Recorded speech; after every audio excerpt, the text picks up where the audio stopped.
tell us a bit about Samar. I mean, how did it come about? And all right, yeah, that's something I was thinking about. Where to start with it when you asked me to join this talk, because really we've got 10 or 11 years of memories to sift through, and of really, really good times and some disasters and things. And it's like, all right, what to talk about? But where it kicked off was, as a dive shop owner, I had the feeling that we should be doing something other than just local diving and teaching to keep tech divers interested, right? We all want to do that. And we had grand plans for Sri Lanka back in 2004 and 5, and that all fell through because of the civil war that came back at that time. So we kind of, now what should we do? Yeah. And just one of those conversations with, do you know Ralph, who ran the Ralph Rags Liverpool? Yeah, okay. Well, chatting to him, and he'd kind of been everywhere all over the Philippines, and he said, one place I really want to get back to is Samar. And it's like, all right, what's that about? And he started to talk about the things that you can see in the background behind me now. Yeah. That's a shot of a dry cave in Samar, and he knew that people had been going there. Teams from Europe had been exploring these dry caves for a long time, and they were huge. And the reasoning, of course, is where there's caves like that, there might be something you can dive. And the idea came together to sort of, let's go and find out. It wasn't that we knew there were wet caves in that area. It's like, oh, well, there might be, so let's go and learn about the island. If I lean over a bit, which way are we going? Yeah, you can see that's me in the foreground of that picture, right? That's a huge cave. That's one of the first massive ones. Wow. So, yeah, you really could fly a helicopter around inside that. And it goes right through a mountain and comes out the other side. And there are sumps and things inside it that you could dive.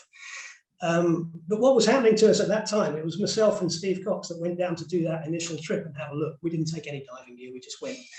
And the fellow that took us around, he was a dry caver. He guided the French and the Italian teams and things.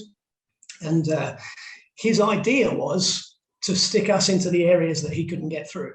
Which meant like sumps and things which were a kilometre inside this cave. That there were some explorations. He said, "Hey, go, there's some water. Go in there."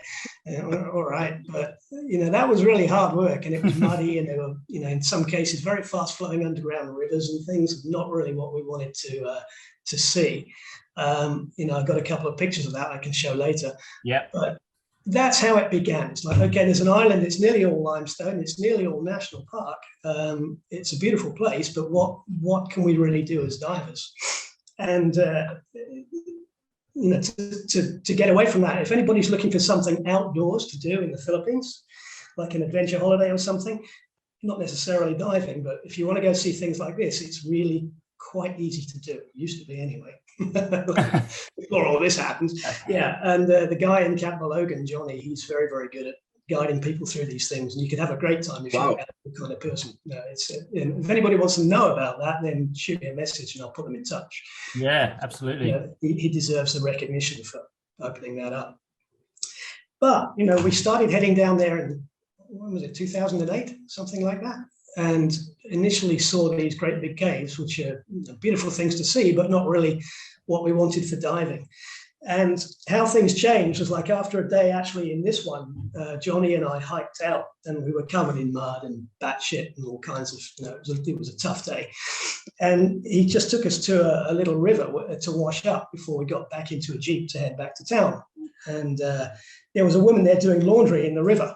And the water was coming out of like a little concrete box where they concreted over an actual spring, and it was flowing out of there, and she was washing clothes in it, and I went to have a look, and the water was clear and it was warm. It was nothing like what I'd seen inside the cave. And I asked the guy, like, well, where does this water come from? And he's like, well, I don't know. Why do you care? It's like, it's not a cave. But we managed to get then an understanding of like what we really need to see is springs like that, where you can basically walk up to it and jump in. If the concrete wasn't there, we could have done that. Not great big cave systems where you've got to hike in for 5 kilometers to get to any kind of water. Yeah. And once he kind of understood that, because it was a different thing for him, and like I said, he's a dry explorer. Once he got that message, he was out and about and asking questions, and he came up with a huge list of these springs for us to check on the next trip down. And that's really where it started to actually to roll. We began going down with some equipment and then eventually compressors and tanks and things as well, and figuring out, is it worth carrying on with a proper project?